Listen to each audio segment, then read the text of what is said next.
요한복음 10장 11절부터 15절까지의 말씀입니다. 주신 말씀 한 목소리 읽겠습니다. 나는 선한 목자라. 선한 목자는 양들을 위하여 목숨을 버리거니와 삭구는 목자가 아니요 양도 제 양이 아니라. 이리가 오는 것을 보면 양을 버리고 달아나나니 이리가 양을 물어가고 또 해치느니라. 달아나는 것은 그가 삭군인 까닭에 양을 돌보지 아니함이라. 나는 선한 목자라. 나는 내 양을 알고 양도 나를 아는 것이 아버지께서 나를 아시고 내가 아버지를 아는 것 같으니 나는 양을 위하여 목숨을 버리노라. 아멘. 계속해서 예수님을 알고 드리는 기도라는 주제를 가지고 저희가 요한복음 말씀에 기록되어 있는 예수님의 자기 선포를 나누고 있습니다. 예수님께서는 요한복음에서 나는 무엇이다 라는 선포를 7번 하셨습니다. 나는 생명의 떡이다, 세상의 빛이다, 양의 문이다, 선한 목자이다, 부활이요 생명이다, 길이요 진리요 생명이다, 참 포도나무다. 이렇게 예수님은 7번 자기 자신을 사람들이 잘 이해할 수 있도록 소개를 해 주셨습니다. 저희가 지난 시간까지 예수님께서 자신을 생명의 떡, 세상의 빛, 양의 문으로 소개하신 내용을 함께 나누었고, 오늘은 선한 목자이심을 선포한 내용을 함께 나누도록 하겠습니다. 오늘 본문에서는 반복적으로 예수님께서 자신을 선한 목자라고 선포하신 내용이 담겨 있습니다. 11절에 나는 선한 목자라. 선한 목자는 양들을 위하여 목숨을 버린다 말씀하셨고, 14절에도 나는 선한 목자라. 나는 내 양을 알고 양도 나를 아는 것이 이렇게 말씀하시면서 자신만이 선한 목자라고 선포하고 있습니다. 그런데 예수님의 이러한 자기 주장은 에스겔서 34장의 말씀과 깊은 관련이 있습니다. 왜냐하면 에스겔서 34장에 보면 이스라엘의 거짓된 선자들, 거짓 목자에 관한 말씀이 거기에 강조가 되어 있기 때문입니다. 그래서 이스라엘 백성들이 오랜 시간 동안 그들이 참 목자이신 하나님의 음성을 따르기보다는 거짓 목자인 거짓 선자들의 이야기를 따라 그들이 갔음을 말씀하며, 하나님께서는 에스겔 선자를 통해 거짓 선자들, 거짓 목자들이 어떤 존재인지에 대해서 몇 가지로 말씀하셨습니다. 에스겔 34장 2절에 인자여 너는 이스라엘 목자들에게 예언하라. 그들 곧 목자들에게 예언하여 이르기를 주 여호와께서 이같이 말씀하시되 자기만 먹는 이스라엘 목자들은 화 있을진저 목자들이 양떼를 먹이는 것이 마땅하지 아니하냐 이렇게 말씀하며, 거짓 목자들의 거짓됨은 어떤 특징이냐면 자기만 먹는다 이렇게 말씀합니다. 양떼의 형편을 살피지 않고 그저 자신의 필요만 생각하는 자, 그가 바로 거짓 선지자들이었고, 하나님께서는 그들을 일컬어서 거짓 목자다 이렇게 말씀을 하셨습니다. 분명 목자에게는 양을 돌보는 소명이 있음에도 불구하고 그것을 등한히 하고 오직 자기의 필요에만 집중하는 사람, 그들이 바로 거짓 목자라고 말씀합니다. 그러면서 에스겔 33장 3절에 너희가 살찐 양을 잡아 그 기름을 먹으며 그 털을 입되 양떼는 먹이지 아니하는도다 이렇게 말씀하며, 심지어 거짓 목자들이 양을 자신의 필요를 채우는 도구로 사용하고 있다, 양을 먹고 있다 이렇게 말씀을 하고 있습니다. 거짓 목자들은 양떼를 사랑하거나 아끼지 않을 뿐만 아니라 자기 배를 불리기 위해 양을 희생한다는 것입니다. 그들이 얼마나 자기 중심적인지, 그리고 양을 생각할 때 하찮은 존재로 여기는지를 여실히 드러내고 있습니다. 이를 통하여 이스라엘 백성들의 고통을 가중시키고 그들의 희생을 강요하는 잘못된 지도자들의 모습을 고발하고 계십니다. 그러면서 34장 4절 에스겔 말씀에 너희가 그 연약한 자를 강하게 아니하며 병든 자를 고치지 아니하며 상한 자를 싸매주지 아니하며 쫓기는 자를 돌아오게 하지 아니하며 잃어버린 자를 찾지 아니하고 다만 포악으로 그것들을 다스렸도다. 이렇게 말씀합니다. 하나님께서는 이스라엘 백성들을 양떼로 모사하면서 그들 가운데 연약하고 아프고 어리고 힘이 없고 길을 잃은 양들이 있어서 정말 목자의 돌봄이 필요한데, 이 거짓 선지자들은 자신들의 소명을 망실한 채 그저 그 양들을 하찮은 대상으로 여기고 도리어 포악으로 그들을 다스렸다고 하나님께서 말씀하고 있습니다. 포악하게, 강팍하게 대하였다는 것입니다. 사람이 마음이 완악해지면 상대의 삶의 연약함이 전혀 느껴지지가 않습니다. 얼마나 연약한지, 얼마나 힘든지, 어떤 필요가 있는지 관심도 없고 느껴지지도 않습니다. 이스라엘의 거짓 선지자들이, 거짓 선생들이 그러한 모습이었음을 말씀하고 있습니다. 그러면서 하나님께서는 이처럼 거짓된 목자들에게 맡겨진 양떼가 어떠한 형편인지를 말씀하기를, 목자가 없으므로 그것들이 흩어지고 흩어져서 모든 들짐승의 밥이 되었다. 이렇게 말씀을 하고 있습니다. 돌봄을 받지 못함으로 말미암아 그들이 어떤 보호도 경험하지 못하고 결국 그들이 외적인 공격에 의해서 모두 다 생명을 잃는 무참한 그러한 안타까운 상황을 하나님께서 말씀하셨습니다.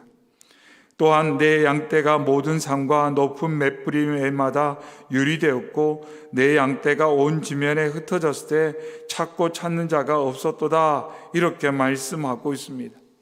목자가 제 기능을 하지 못할 때 양들은 결국 필요가 채워지지 않고 스스로 뭔가를 찾아 나섰다가 길을 잃어버린 상태, 그리고 위험에 노출되어 버리는, 결국 모든 것을 상실한 그러한 너무나도 안타까운 모습에 대해서 말씀하고 있습니다.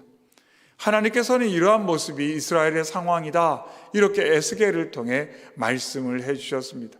이스라엘의 너무나도 안타까운 상황이다. 그들에게 지도자가 있음에도 불구하고 그들이 선한 목자로서의 역할을 하지 못하기 때문에 결국 거짓된 목자의 돌봄을 경험하는 양떼는 이와 같은 처참한 상태에 있다. 이렇게 하나님께서 말씀하시면서 거짓 선지자들, 거짓 목자에 대해서 하나님께서 경고의 메시지를 선포하시면서 머지않아 참 목자이신 메시아가 올 것이다. 이렇게 에스겔을 통해서 선포하신 말씀이 오늘 본문 말씀의 배경이라고 볼 수가 있습니다. 그래서 이스라엘 백성들은, 아니 이 땅의 모든 심령들은 오랜 시간 동안 참 목자를 기다리고 있었습니다. 선한 목자를 기다리고 있었어요. 자신들의 필요가 무엇인지를 아는 목자, 자신들의 필요를 채워줄 수 있는 목자, 그리고 언제나 돌보아주고 푸른 초장과 쉴만한 물가로 인도해 줄 수 있는 참 목자가 오기를 이 땅의 모든 생명들이 대망하며 기다렸다는 것을 알 수가 있습니다. 이런 상황 가운데 예수님께서는 자신이 참 목자요 선한 목자라고 말씀하고 있습니다. 우리가 지난주 말씀을 통해 예수님께서 양의 문이다 이렇게 말씀하셨어요. 그러면서 그 내용 가운데 첫 번째가 뭐였냐면, 하나님의 은혜 없는 삶, 예수 그리스도의 은혜가 없는 삶은 문이 없는 삶이다 라고 말씀을 드렸어요. 문이 없는 삶. 그래서 빛 한 점 들어올 수 없고 생명 한 점 들어올 수 없고 어떠한 소망과 어떤 가능성도 들어올 수 없는 칠흑같이 어두운 삶, 그것이 바로 문이 없는 삶이었다. 이렇게 말씀을 통해 나누었고, 그처럼 온통 막혀 있고 어떠한 가능성도 없고 어떤 것도 들어오고 나갈 수 없는 그런 공고한 인생 가운데 예수님께서 문이 되어 주셔서 그 문을 통해 빛이 들어오고 그 문을 통해 생명이 들어왔다. 이렇게 말씀하신 것처럼 오늘 말씀을 통해서도 예수님 말씀하게 너희의 가운데 목자는 나 한 사람밖에 없다. 나밖에 목자는 없다. 이렇게 말씀하고 있어요. 우리가 오늘 말씀을 통해 예수님을 참 목자, 선한 목자 이렇게 말씀하고 있는데, 그것의 본질적인 뜻은 뭐냐면 세상의 어떤 것도 우리의 목자가 되어줄 수 없다는 것입니다. 세상의 그 어떤 대상도 우리의 목자가 되어줄 수 없어요. 우리의 모든 필요를 알 수도 없고 그 필요를 채워줄 만한 존재는 세상에 예수님 외에 있지 않다는 것을 오늘 말씀을 통해 강조하십니다. 그래서 14절 말씀에 나는 선한 목자라, 나는 내 양을 알고 양도 나를 아는 것이, 이렇게 말씀하며 예수님만 우리를 아시고 또한 우리와 예수님의 관계가 그렇게 아는 관계, 친밀한 관계, 그 관계로 이끌어 가심을 주님은 여기서 강조를 하고 있습니다. 그 누가 우리의 삶을 알겠습니까? 사람들이 정말 나를 알 수 있을까요? 아니, 나는 나를 알 수 있을까요? 생각보다 나는 내 자신을 잘 몰라요. 내가 얼마나 공고한지, 내가 어떤 영적 상태에 있는지, 내 마음 깊은 곳에 무엇이 있는지 난 잘 모릅니다. 우리가 아는 것처럼 사도 바울이 예수님 만나기 전에는 공고하고 가련함에도 불구하고 잘 살고 있다고 착각했어요. 자기에 대한 잘못된 이해를 가지고 살았습니다. 그런데 빛이신 주님, 선한 목자이신 예수님 만나게 되니까 그 모든 것이 드러나게 되고, 내가 공고하게 살았구나. 내가 죄인 중에 괴수구나. 그런데 내가 스스로 의롭다고 생각했고 잘 살고 있다고 생각했고 문제 없다고 생각했구나. 이처럼 사람은 자기 자신도 잘 모르고 옆에 있는 사람도 잘 알 수가 없습니다. 우리는 무지예요. 어둡습니다. 오직 선한 목자이신 주님만 저희의 모든 것을 밝히 알고 그 필요를 채우시고자 이 땅에 오셨다고 말씀하고 있습니다. 저희가 지난주 말씀을 통해 내가 문이니 누구든지 나로 말미암아 들어가면 구원을 받고 또는 들어가며 나오며 꼴을 얻는다라고 말씀하셨어요.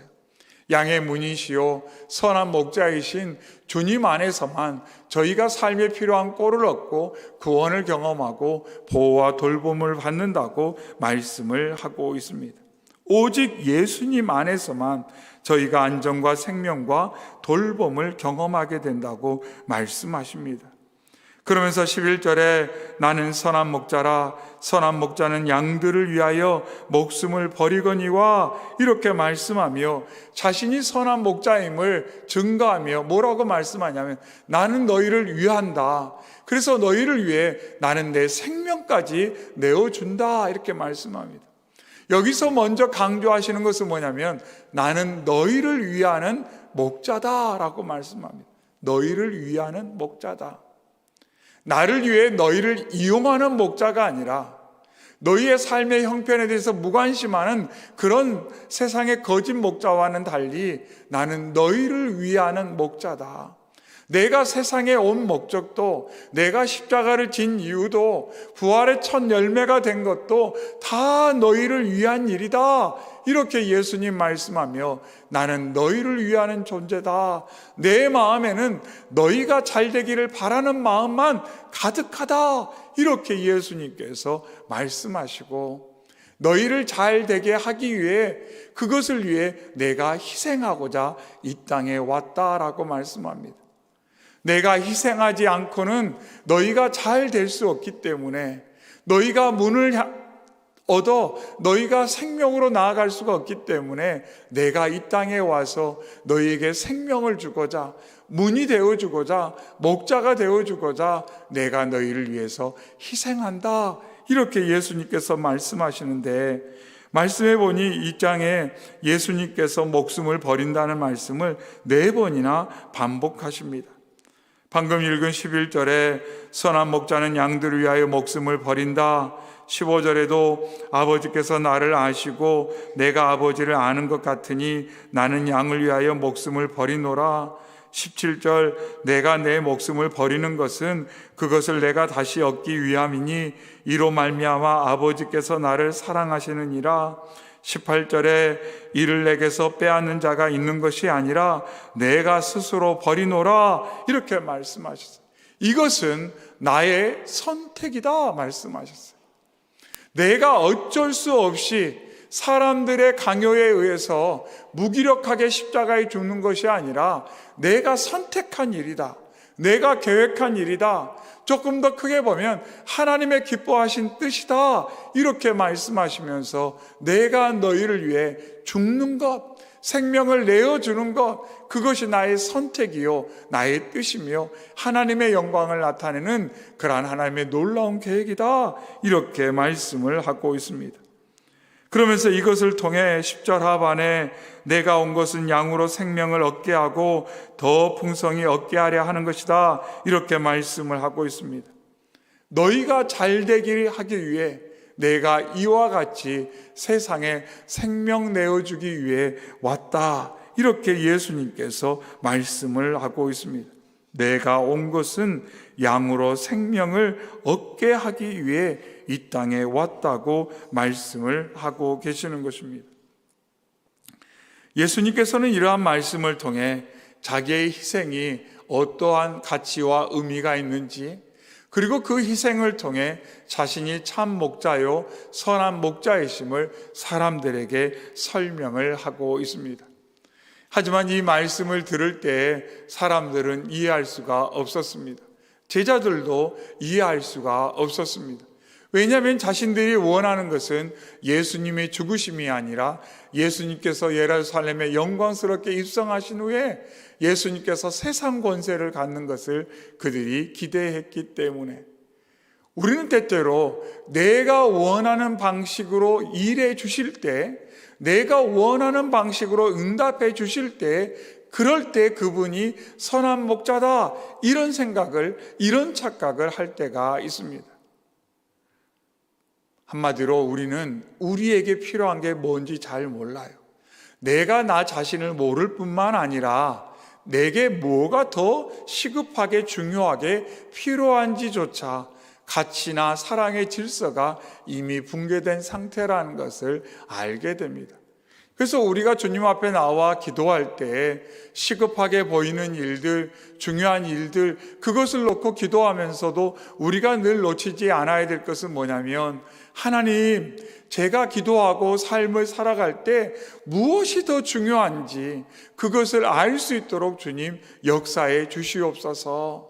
또한 하나님 앞에서 제가 기도할 때 도대체 제가 지금 어떤 모습으로 살아가고 있는지, 제 중심에는 뭐가 있는지, 정말 저에게는 뭐가 필요한지 그것들을 주님의 눈으로 볼 수 있게 도와주셔서 정말 제가 허탄한 것을 구하지 않고 정말 마땅히 구해야 될 것을 바로 알고 구하고 그것에 소망을 두고 삶을 살아가며, 혹여 제가 세상의 잘못된 생각을 가지고 기도하다가 왜 하나님 그것부터 들어주지 않았냐고 괜히 섭섭한 마음, 괜히 시험 들은 마음, 그런 마음 갖지 않게 해주시고, 선한 목자 되신 주님, 생명까지 내어주신 그 주님을 온전히 신뢰함으로 말미암아 하나님께서 나를 아셔 내 삶 가운데 오늘도 역사하고 계셔, 하나님께서 내 삶에 필요한 것을 아시고 채우고 계시고 합력하여 선을 이루시고 내 삶을 인도하셔서 푸른 초장과 쉴만한 물가로 인도하시며 많은 유혹과 어려움 가운데 나를 돌보아주고 계셔 라는 믿음으로 살 수 있도록 하나님 제게 믿음을 더하여 주시옵소서. 그리고 세상의 그 어떤 것도 나의 삶의 목자가 되어줄 수 없음을 알아 저 사람이, 저 일이, 어떤 상황이 나에게 삶 가운데 목자가 되어주지는 않을까, 이런 기대하지 않게 하여 주시옵시고, 오직 선한 목자, 참 목자는 주님 한 분이심을 알아 언제나 주님의 음성을 듣고 주님의 인도하심에 집중하여 주님과 동행하는, 주님을 따라가는 양무리가 되게 하시고, 또한 이렇게 주님을 함께 따라갈 때 우리 가족들, 성도들을 서로 격려하여 그들이 양무리에서 이탈하지 않도록, 양무리 안에서 어려움을 당치 않도록 서로가 격려하며 선한 목자의 음성에 함께 기울이고 함께 따라가서 언제나 하나님의 그 크신 사랑과 복 가운데 함께 머무는 아름다운 공동체, 아름다운 성도들, 아름다운 가족들이 되게 하여 주시옵소서. 이러한 기도 제목으로 저희가 이 저녁에 함께 기도함으로 말미암아 선한 목자의 돌보심을 이 저녁에도 풍성히 누리셔서 주님 안에서 참 만족과 기쁨이 회복되는 시간 되시고, 또한 말씀을 통해 나누었던 것처럼 우리의 가족들, 특별히 다음 세대들, 그리고 우리 성도들을 위해 기도하실 때 하나님, 혹시 울타리 밖이 더 좋게 보여서 울타리 밖으로 자꾸 나가려는 그 발걸음이 있다면 하나님, 저희가 서로 격려하고 하나님 그 마음과 삶을 붙들어 주셔서 하나님 언제나 주님의 울타리 안에 머물게 하여 주시고, 주님과 친밀한 교제 가운데 맞아, 저 울타리 밖에 내게 필요한 것이 있는 것이 아니라 선한 목자이신 주님 안에 내게 필요한 모든 것이 있음을 알아 주님과 함께하는 하나님 성도들이 되게 하여 주시옵소서. 특별히 오늘 저녁 이 시간 우리 청년 공동체가 이제 수련회 중에 있습니다. 여러분 기억해 주시고 기도해 주시고, 내일도 다음 세대 수련회가 계속 진행되는데 모든 순서마다 하나님 역사하여 주셔서, 비록 어린 아이들이지만 그들이 그때에 정말로 그들이 인격적으로 주님을 조금씩 더 깊이 풍성히 알아가도록 인도하여 주옵소서. 이러한 기도의 제목을 가지고 힘있게 기도하는 복된 저녁이 되기를 소망합니다. 아멘. 사랑의 주 하나님 아버지, 감사합니다. 이 귀한 저녁에도 세상에 허탄한 것을 목자 삼지 않고 오직 예수 그리스도만을 선한 목자, 참 목자로 알고 주님 앞에 나와 주의 음성 듣고 주님을 의지하게 하시니 감사합니다. 하나님, 이 시간 기도할 때 선한 목자 되신 주님께서 생명까지 내어주시며 우리에게 소망 주시고 우리에게 살 길을 열어주셨사오니 감사하는 마음으로 주님 앞에 나와 찬양하며 경배하는 선한 성도들이 되게 하여 주시옵시고, 또한 우리의 삶 가운데 연약하고 부족함이 있다면 그것도 주님께 아뢰고 주님의 도우심을 구하는 믿음의 삶을 살아갈 수 있도록 하나님 역사하여 주시옵소서. 하나님 아버지, 혹시 저희의 마음 가운데 바라고 원하는 것이 우리의 때에 이루어지지 않는다고 섭섭하거나 어려운 마음은 없습니까? 하나님, 그 힘들고 어려운 마음이 하나님 이 저녁 주님과의 만남을 통해 신뢰의 마음으로, 소망의 마음으로, 인내의 마음으로 변화될 수 있도록 역사하여 주시옵소서. 하나님, 이 저녁에 수련회 중인 하나님 새벽 이슬 같은 청년들을 붙잡아 주시옵소서. 그들이 이 저녁에 기도하다가 주님을 더 깊이 인격적으로 만나게 하여 주시옵소서. 그리하여 하나님, 그들이 오순절 성령 세례 받은 제자들처럼 약복강가에서 주님 붙잡고 기도하여 응답받은 야곱처럼 삶의 놀라운 전환을 경험할 수 있도록 하나님 도와주시옵소서. 하나님 아버지, 연약한 성도들, 연약한 가족들이 있다면 저희가 이 저녁에 기도할 때 아버지, 그들의 심령 가운데 놀라운 역사가 있게 하여 주시옵시고, 주님으로 인해 그들의 삶 가운데도 놀라운 하나님 만남의 복을 누릴 수 있도록 역사하여 주시옵소서. 모든 것 주님께 감사드리며 예수님의 이름으로 기도하옵나이다. 아멘. 이 시간 주님 주신 말씀 의지하여 주여 한번 크게 외치고 간절한 마음으로 선한 목자의 음성 구하며 함께 기도하겠습니다. 주여!